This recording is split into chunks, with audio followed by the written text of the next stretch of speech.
አብዛኛው ወጣት እንዲረዳኝ ማለት ነው በሚገባቸው መልክ ላስረዳቸው ፈልጋለሁ። የኔ ዓላማ አንደኛ ታዋቂ እንድትሆኑ ነው። ያው ታዋቂነት ይዞት የሚመጣ በረከት አለ። አንዳንዴ ደግሞ ይዞት የሚመጣ ነገሮች አሉ። የታወቀ ነው፣ ግልጽ ነው ይሄ። እኔ በረከቱ ላይ ፎከስ ማድረግ እፈልጋለሁ። ህይወት ሁሌም ቀንና ጨለማ ነች፣ ተቃራኒ ነገር አላት። ስለዚህ በረከታችን ላይ ፎከስ ባረግን ቁጥር በረከቱ ዳብል እጥፍ እየሆነ ነው የሚመጣው። ብዙ ወጣቶች ፍላጎታቸው በዚህ ዘመን ምንድነው? አንደኛው ያው ገንዘብ ነው። ታዋቂነት አለ። ታዋቂነት የሚመጣው ደግሞ በአዋቂነት ነው። የምታደርገውን ነገር ማታውቅ ከሆነ እንግዲህ ታዋቂ መሆን አትችልም። እኔ ማውቀው ነገር አለ፣ ለዛም ነው ታዋቂ የሆንኩት፣ በዛ ማውቀው ነገር ማለት ነው። ገንዘብ መስራት በቲክቶክ በጣም በጣም በጣም ቀላል የሆነበት ጊዜ ላይ ነን ያለ ነው። እኔ ቲክቶክ ስልጠና ስሰጥ፣ ኮንተንት ክሪኤሽን ክላስ ስሰጥ በአፍሪ ቱቶርስ ማለት ነው። ዝም ብላችሁ ተምራችሁ ቪዲዮ መቅረጽ ጀምራችሁ በዛው እንድትሄዱ አይደለም። የኔ ዓላማ ቲክቶክ ተምራችሁ ኮንተንት ክሪኤሽን ተምራችሁ ከዛ መጨረሻ ከፍተኛ ተከፋይ እንድትሆኑ ነው። ቢዝነስ ከሆናችሁ እንዴት አድርጋችሁ የእናንተ ቢዝነስ አሁን ለምሳሌ 22 ወይም የሆነ ሰፈር ብትሄዱ ስንት ስልክ ቤቶች ነው ያሉት? በጣም ብዙ ስልክ ቤቶች አሉ። የተለያየ ስም ነው ያላቸው፣ የተለያየ ንግድ ፍቃድ አላቸው አይደለ? ከነዚህ ስልክ ቤቶች የሚለየህ አንድ ነገር ምንድን ነው?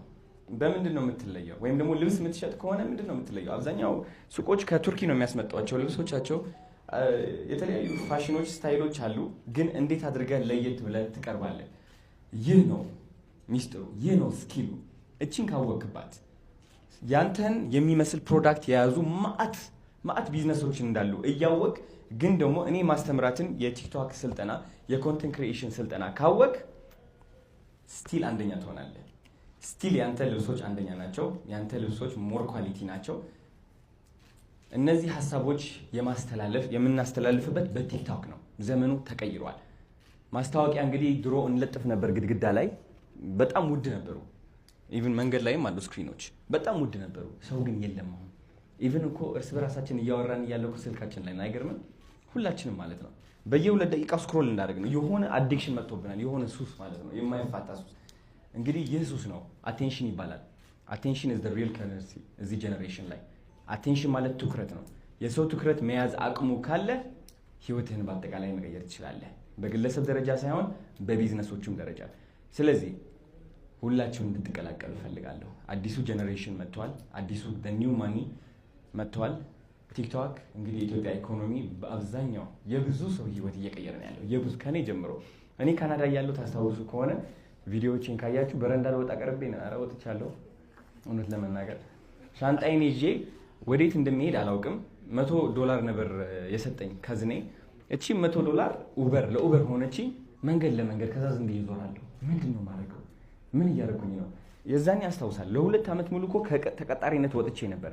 ከዛ የዛች ቀን ግን በረዶ ቅጥቅጥ ሲያደርገኝ ቦርሳዬን ይዤ በትክክል ማሰብ ጀመርኩኝ። ለምንድን ነው ኢትዮጵያ ሂጂ ማልሰራው? ለምንድን ነው እዚህ የምሰቃየው? ቢካዝ ከ2 ዓመት ከተቀጣሪነት ወጥቼ አስቡት እንግዲህ ተመልሼ ተቀጣሪ ለመሆን ስሞክር እንደገና። ቢካዝ ከዛ በፊት እየሰራሁት የነበረው ስራ ሱፐርቫይዘር ነበርኩኝ። የሴኩሪቲ ተከፋይነቴ እየጨመረ ነበር። ቢካዝ ለ3 ዓመት ነው 4 ዓመት ሰርቻለሁ እዛ ቦታ ላይ። በየአመቱ ክፍያ እየተጨመረ መጣና ከዛ አቋረጥኩኝ። የራሴ ስራ ጀመርኩኝ። ወደቅኩኝ፣ በረንዳን ወጣው።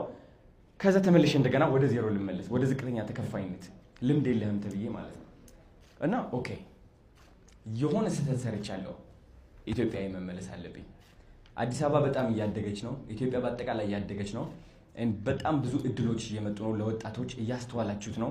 ሶሻል ሚዲያ ደግሞ የዚህ ለውጥ ዋነኛው ቁልፍ ሆኗል። በአሁኑ ጊዜ አዶናይ የነበረበት ደረጃ እና ኢትዮጵያ ሲመጣ የነበረበት ያለው ደረጃ በጣም በጣም ተቃራኒ ነው። አሁን ነው እንደውም የውጭ ሀገር ኑሮ እየኖርክ ያለሁት። እውነት ለመናገር ውጭ ከሆነ አሁን ነው ውጭ ነው ያለሁት። ሲሪየስሊ የዛኔ ውጭ ያለው ትክክል አልነበረም። ስለዚህ ኢቭን ዲያስፖራዎችም ወደዚህ ትመጡና ትማራላችሁ። ኮንተንት ክሪኤሽን ቢዝነሳችሁ በዛ ብቻ ነው የሚያድገው።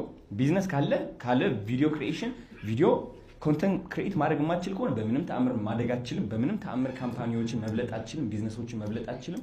ወደ ኪሳራ ትገባለህ። ይህ በ100% እርግጠኛ ነው የምናገረው። 100% ካለ ቲክቶክ ቢዝነስ አይሆንም።